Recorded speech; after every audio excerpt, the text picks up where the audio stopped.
The Warriors got a big. They actually got a player that is taller than 6 feet 9 inches. Dario Šarić is a whopping 6'10".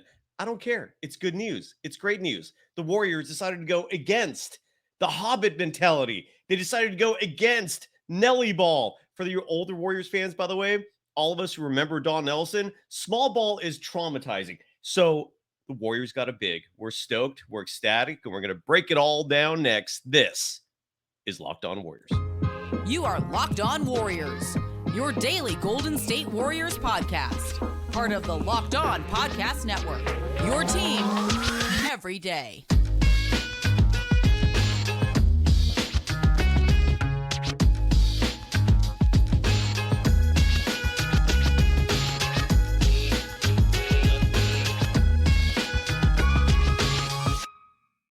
Thank you for making Locked On Warriors your first listen every day. We're free and available wherever you get podcasts and on YouTube, which is where every live show is available. Part of the Locked On Podcast Network, your team every day. You can follow me, Cyrus Saatsaz, on Twitter at DogSurfRoadshow, on Threads, which is where I'm going to be promoting more and more of my social media presence at Dog Wild. My graphics will reflect that soon. I truly appreciate everyone who's here for the live stream today.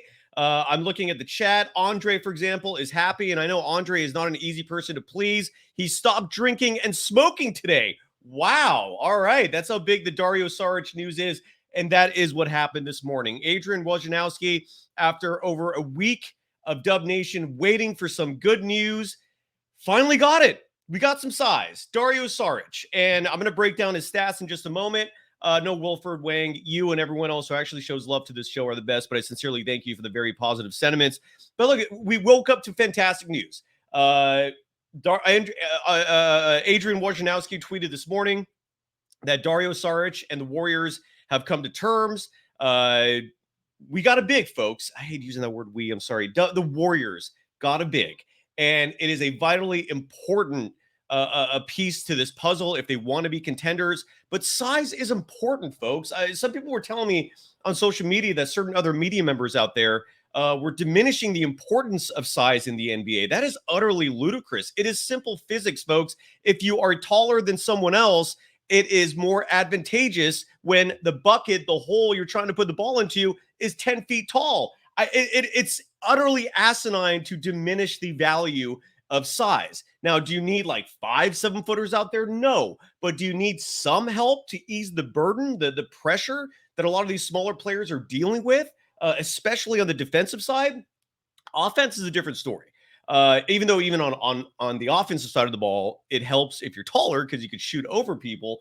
But the Warriors have a lot of fantastic shooters. So on the offensive side of things, not that big of a deal. But on the defensive side of things, when other people can just shoot without any impediment, that hurts your defense. And I don't understand this infatuation with small ball. Again, if you're an older Warriors fan, we lived through it with Don Nelson. When Don Nelson traded Mitch Richmond for Billy Owens, that was a travesty. You broke up Run TMC after 2 years because you thought Billy Owens could be this power forward, this smaller type big that Nelly envisioned. Didn't work. It doesn't typically work. You need some size. And the Warriors got that with Dario Šarić. Now, Jamal, Douglas Mikes, I wish I had a rim shot for you, writes, size is important with the Michael Scott joke. That's what she said. But now, Genji Gawk writes, their team is still too short. Maybe, but this still does help. The template was set in 2022 in terms of how much size this Warriors team exactly needs. They didn't need in 22 your traditional 7-footer. What they needed, though, were a couple of other tall players, again, to ease the burden on Draymond Green, to ease the burden on Andrew Wiggins, to ease the burden on your shooter/scorers in Stephen Curry and Klay Thompson, who, when they have this small ball lineup out there, are sometimes put in these uncomfortable defensive positions. Size makes things easier. And again, to just diminish that vitally important variable in this whole paradigm we call basketball is ludicrous. So Dario Šarić was a huge positive signing. Now, are we satisfied if this is it?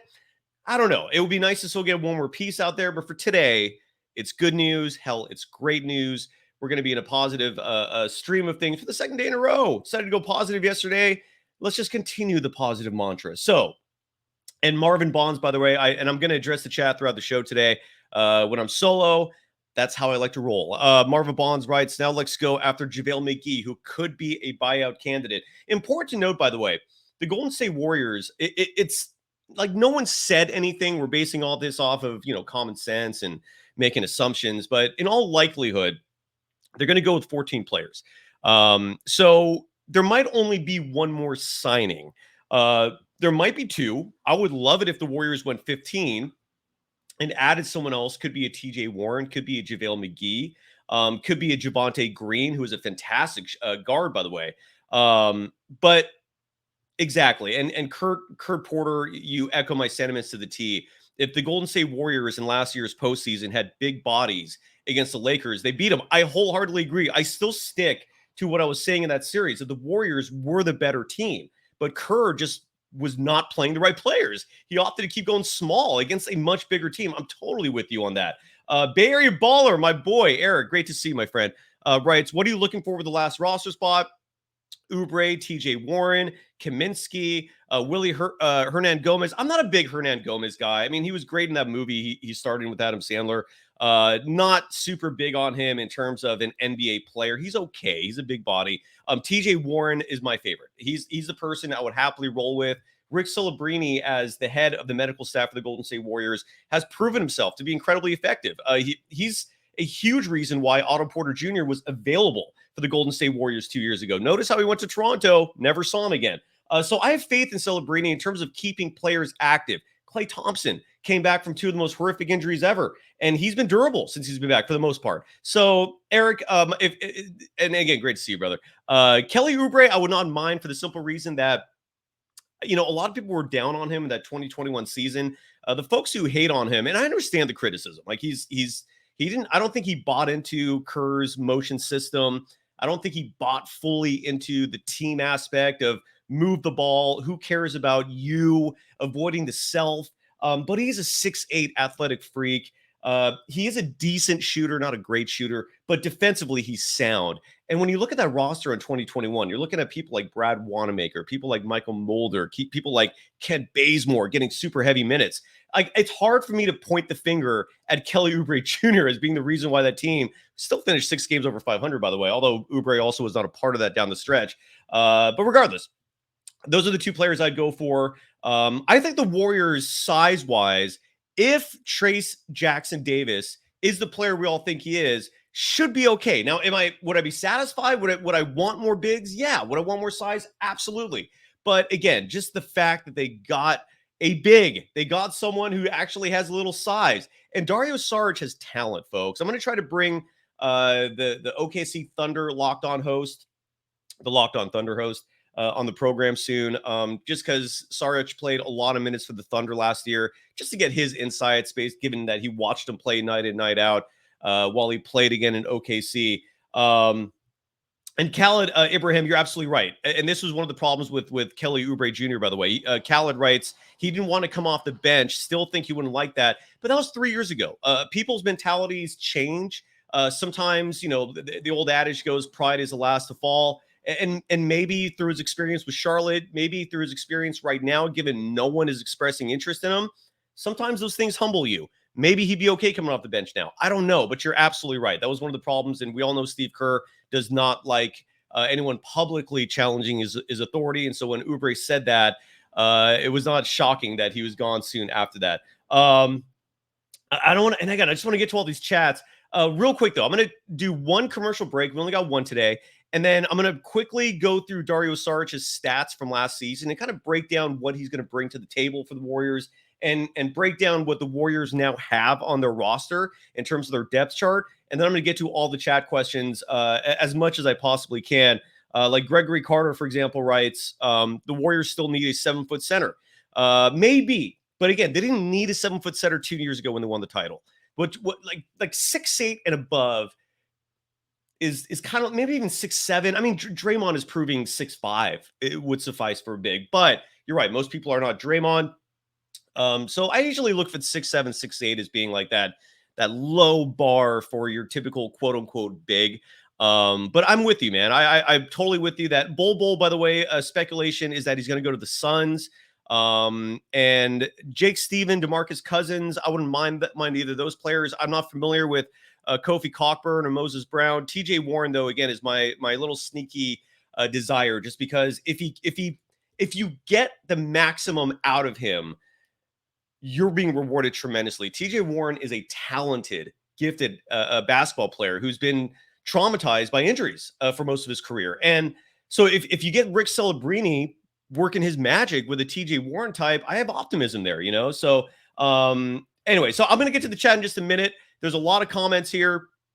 Regardless, folks, look, this is great news. The Warriors have size. The Warriors now have their backup center, and he's a stretch big. The dude can shoot. He's a smart player. He's a high IQ player. I'm going to break down what Dario Šarić brings to the table next after I give some love to one of our many official sponsors here at Locked On Warriors, and that is Ibotta. This is actually a fantastic way for all you folks to save money.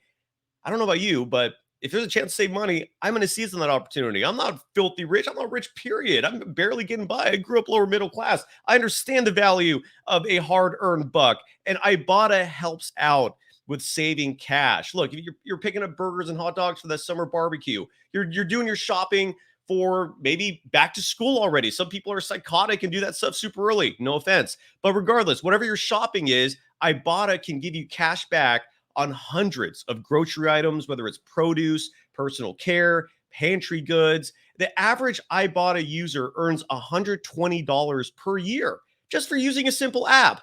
And who doesn't need some of that extra money? And you can also earn cash back on hundreds of online brands and retailers when you start with Ibotta. These include Lowe's, Macy's, Sephora, Best Buy, and much more. And right now, Ibotta is offering our listeners $5 just for trying Ibotta by using the code LOCKED. That's LOCKED when you register. That's all you got to do. Register for Ibotta, use the promo code LOCKED, LOCKED, and you get $5. That's simple. Just go to the App Store or Google Play Store and download the free Ibotta app and use the code LOCKED, LOCKED. That's Ibotta, IBOTTA in the Google Play or App Store, and use the code LOCKED.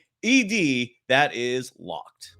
You are Locked On Warriors, your daily Golden State Warriors podcast. Part of the Locked On Podcast Network, your team every day.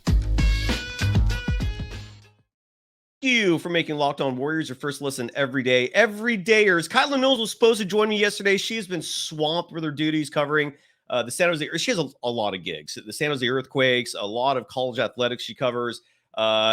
She could not make it today. So hopefully she'll join me on Monday's show to give her insights on the Dario Šarić signing.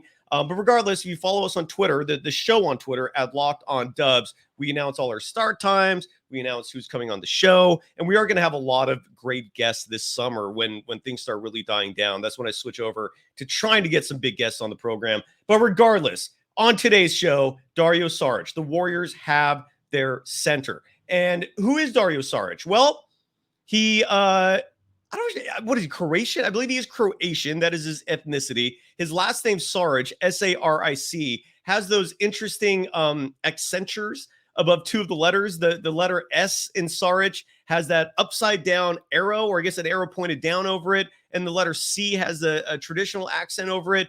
That is a Croatian edition in terms of the spelling of his name. He is currently, I'm trying to find his age right now.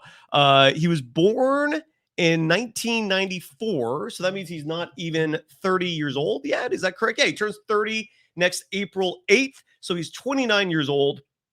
What did he do last year for the Oklahoma City Thunder? These are his stats. And he also played for the Phoenix Suns, by the way. He actually played a total of 37 games for Phoenix. He was traded to OKC, played 20 games there. In Phoenix, he averaged, total. Okay, so here's his total numbers for last season. Averaged 6.4 points per game in 14 minutes. That's not bad. 14 minutes is not a lot. As a 6'10", 6'11" big, he's a fantastic three-point shooter. He shot 39% beyond the arc last year. Here's the thing that sticks out to me about Dario Šarić. And I'm going to have his advanced metrics soon. That's part of the reason why I was running late. I was trying to do all this research. for the live audience. But here's the thing with Dario Šarić and why I'm particularly excited about him. Every single time the Warriors played the Thunder last year, all I remember thinking when Dario Šarić was burning the Warriors with deep threes, with offensive rebounds, is why don't the Warriors have a guy like this?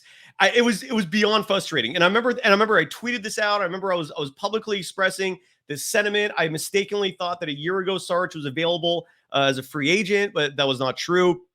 And I had to correct myself because, again, I was just really annoyed with the fact that Dario Šarić would have been perfect on the Warriors. And that's part of the reason why I'm particularly excited about this signing right now. He's a big who can play.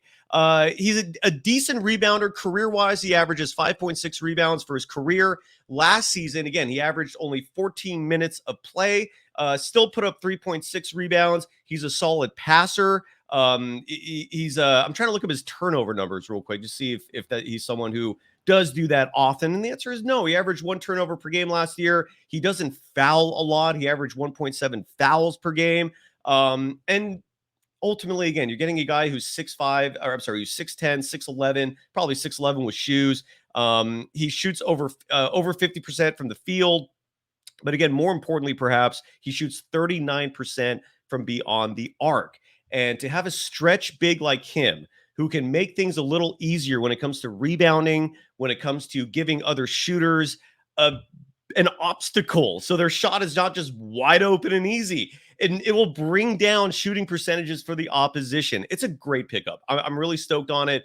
Defensively, he's good. He's not great. He's not going to be your answer when it comes to defending Nikola Jokic. That's a problem. That's a part of this Warriors scheme that I don't know if they have the answer for that yet. Is the Nuggets. Like, I don't know how you beat you. This current lineup is going to beat the Nuggets. That's where the 14th roster spot may bear some importance, because the Nuggets, it's one thing to guard Nikola Jokic, and Draymond has been fairly effective with that. We saw that 2 years ago in the first round series, but that first round series 2 years ago also had a Nuggets team lacking with other options. So Draymond oftentimes could get help. This year, last year's Nuggets team showed that when Jokic gets help, he can win a title. Right. And look, they lost Bruce Brown, but that's the only significant loss they've had this offseason. The rookie Christian Brown is a phenomenal player. He's probably going to pick up more minutes. But ultimately, the question is, can Saric and, let's say, Draymond, Saric and Looney and Draymond, is Trayce Jackson-Davis ready to take on the role of defending a Nikola Jokic? That's the question mark. That's the part where I'm very curious to see what Steve Kerr's answer is, because I don't know. And this is where, Ginji Gok, and again, I really hope that I am pronouncing your name correctly, that Ginji writes that Dwight Howard is good versus Joker. You're absolutely right. We've been talking about that on this show in terms of the value that someone like Dwight Howard could bring in, a defensive first center. I'm with you. I'm totally with you. He could help defending Nikola Jokic. By the way, John Holmes, totally with you on the Kuminga tip. I don't know why we're shifting gears here for a second, but Kuminga shot 37% from 3 last year. He was highly efficient. It is an absolute myth that he is not an efficient player. I digress. And Kurt Porter, you are right. Jeff Green also left the team. He's 37. It's crazy, but you're right. They lost him too. But regardless, I'm curious to know how the Warriors are going to combat the Jokic, Aaron Gordon front court that the Nuggets have. That's a big lineup, and they still have Kentavious Caldwell-Pope to deal with. He's a solid, larger size wing. But the addition of Saric is huge, because at a minimum, offensively, teams like the Nuggets, teams like the Suns, they're going to have a problem defending this Warriors offense when Saric is lurking at the top of the key, lurking in the corner, because he can make threes. He's a very efficient three-point shooter, and other teams' defenses are going to have to pay attention to that. So I'm ecstatic about this move. We've been waiting for this for over a week now. It's finally official. We're stoked. So this leaves the question, okay, so who the Warriors have right now, right? They have 13 players under contract. And I'll go position by position in terms of who they have, just to make things simple in terms of the visual description. Their point guard is obviously Stephen Curry. They added Chris Paul. And they also added Corey Joseph. And that's 3. That is arguably one of the deepest, most outstanding point guard positions on a team in NBA history. Now, Steph is still in his prime. Steph is Steph, man. He's one of the all-time greats. You're never going to get criticism about him from me, except for maybe his defense a little bit. This last year, I did notice a slight regression there, but he's still greatness. He's still at the peak of his powers. I love Steph, and you're fine there. Chris Paul is a huge question mark just because, dude, the dude's 38. Is he going to be able to contribute at the same level? Is he going to be able to stay healthy? Is he going to be durable? And there's also that report that Mark Spears had a couple weeks ago where I don't know if he tweeted out or said it on a show, but according to him, Chris Paul is going to be starting for the Warriors. That makes your starting lineup incredibly small because Kevon Looney is going to go to the bench. But whatever, regardless, your point guard position is set. It's stacked. You're stoked. Your shooting guard is Klay Thompson. That is one of your big question marks for this season because Klay did take a step back last year. Klay did have a regression last year defensively, also as a 2-point field goal shooter. His 3-point shooting was fantastic. It was exemplary like it always is. He led the NBA in 3-pointers made. But if you look at his 2-point shooting, and I'll save that for another show, I kind of want to dedicate a whole show actually to Klay Thompson. It wasn't great. And there's videos out there of him actually working on his conditioning this offseason, which is huge. My humble opinion is that he needs to lose 5 to 10 pounds. As an older player, you want to stay lean so you're not putting pressure on your ligaments and joints. Dr. Pendia was on the show recently confirming that notion. But regardless, Klay Thompson is your starting shooting guard. Brandon Podziemski is your backup shooting guard. He's a rookie. Who knows how much time we're going to see with him? But he did look good in that second game. I feel like I was a little unfairly critical in terms of what I tweeted out, at least about his first game. It wasn't bad, but it just didn't blow me away. He looked a lot better in game 2. I don't know how much he's going to be contributing in terms of the regular season. Mike Dunleavy Jr., someone who you really have to read between the lines when he talks, because 1 minute he said Jordan Poole is going to be here for the next 4 years, and then 3 days later he was shipped out. So, but Mike Dunleavy Jr. came out and said, don't expect rookies to play. Who knows if that's really true or not? I don't know if we're going to see Brandon Podziemski much. He does seem to have a solid physique for the NBA. He's a tough kid. That rebounding statistic from his second year at Santa Clara, averaging nearly 9 rebounds a game as a 6'4", 6'5" guard. That is impressive. So that's your backup shooting guard. Your small forward. Oh, and Moses Moody. Duh. Of course, you have Moses Moody as well, who we better see a lot of minutes from. Your small forward position. You now have Andrew Wiggins, obviously. I mean, Wiggins is Wiggins. He's, in my opinion, is the second best player on this team now. His backup, Jonathan Kuminga. His backup, Gary Payne II. That's your small forward position. Power, and that's solid. That's fantastic. You can live with that. That's great. If your aspirations are a world championship, that's fine. Your power forward position, Draymond Green, legend. You got him for 4 more years, future Hall of Famer. He's still good enough defensively.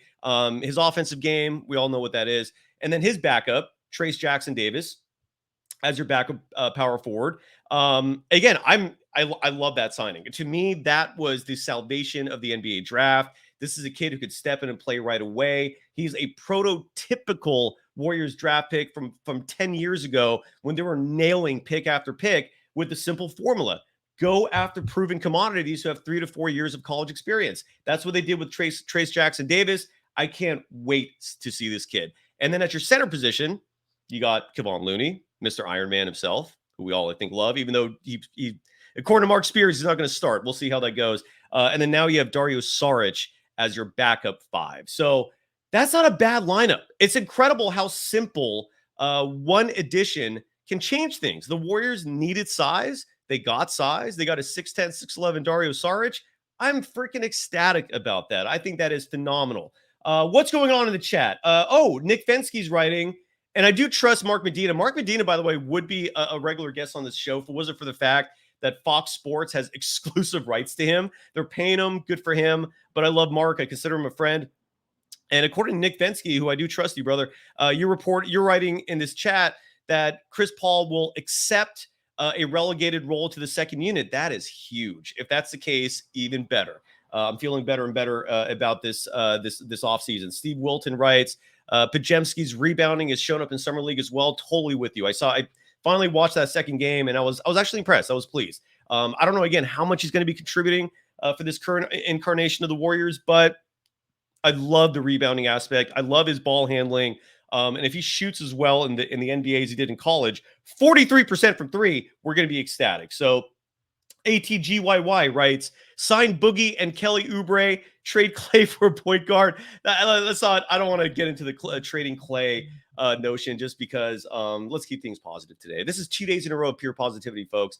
So it's a borderline record. We haven't seen this since 2022. But regardless, I'm not opposed to Boogie Cousins. I'm not opposed to Kelly Oubre. We'll see what happens with that 14th spot. We have no idea what's going to happen yet. Leaving. Does Draymond get an extra $100 million for running off more players? I don't know if that's a stipulation in his contract. John Holmes writes, Guy Santos and Jonathan Kuminga could be a hell of a future. Both big, both fast. They can score. 100% with you. Let's see what else is going on in the chat as we wrap things up. Douglas Mikes is jonesing for Myers Leonard or Georgie Dang. Would not mind it. I would not mind more size. I'm with you. Lee being writes, Jordan Poole was sent to the night watch. Yeah, the Washington Wizards are the closest thing to that. Purgatory for sure. And Galen Callahan. Oh, this is an interesting one.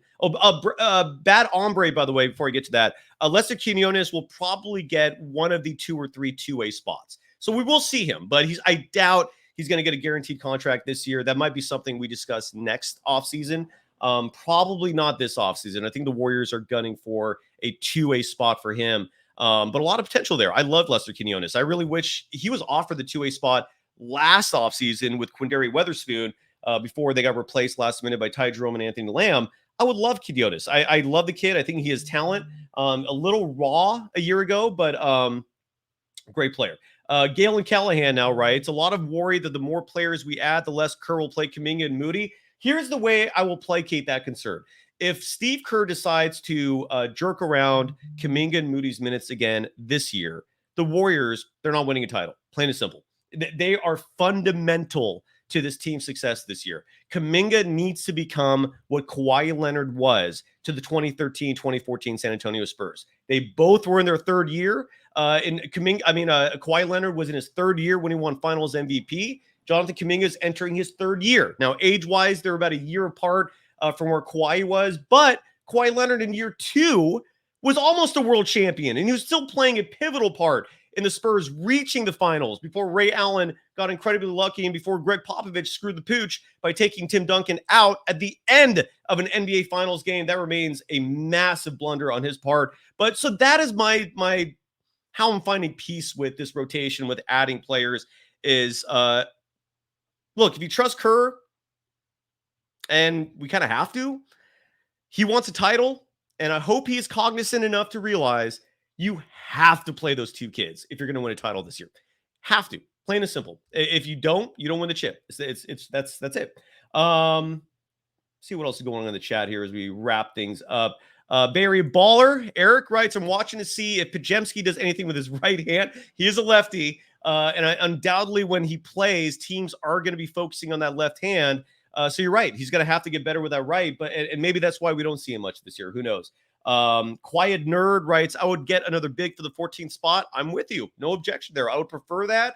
But we also know how this team operates. Who knows what they're going to do with that 14th spot? Again, if it is a big, I'm stoked.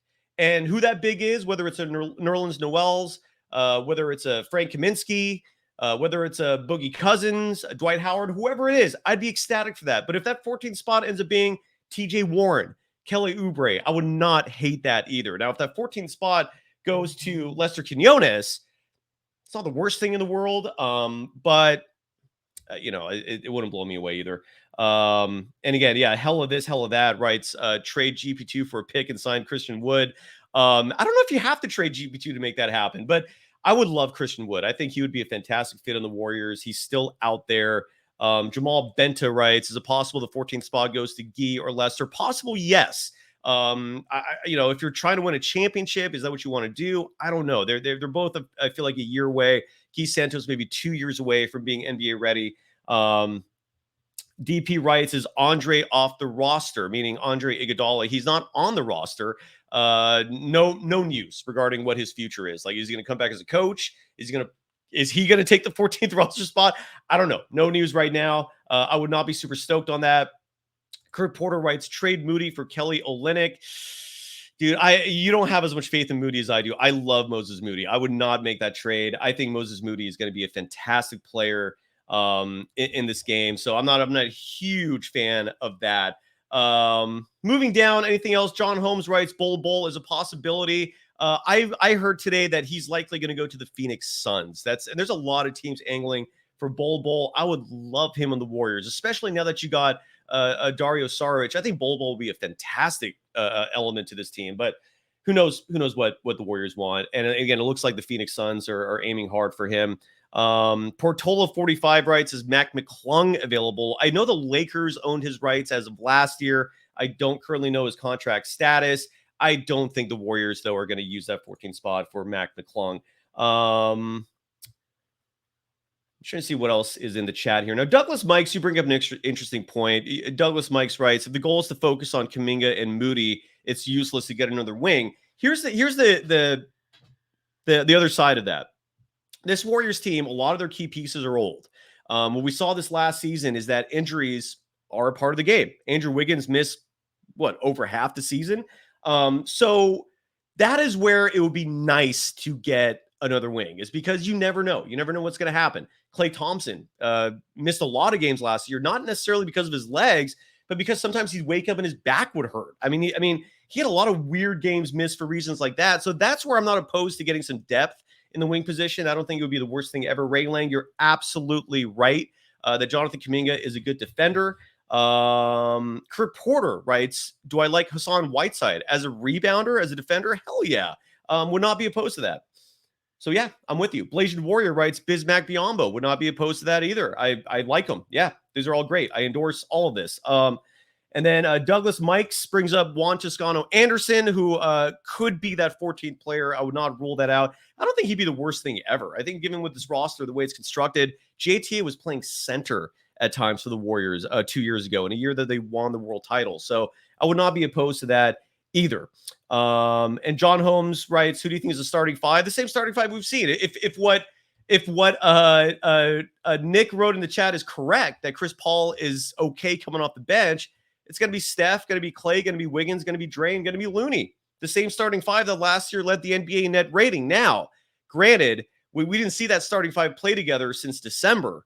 So the net rating stat that shows they were the best in the NBA is a bit, not entirely accurate. It's the sample size is a third of the season. We didn't see it since December. And then when we saw it again in the postseason, it flamed out. They didn't beat the Lakers with it. And they struggled against the Kings with it. So, yeah, but regardless, that's your starting five.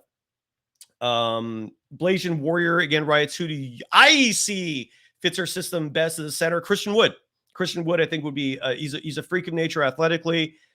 He would make life so much easier for Draymond and anyone else who's playing alongside with. That would be who I'd want is Christian Wood. But I'm honestly okay with almost any of the bigs that are still available. Like, this team just needs reinforcements. I hosted a show with Rick Barry a couple days ago on the Rick Barry Show. That's going to be available soon, by the way. Please subscribe to that on YouTube at Rick Barry's house. And Rick,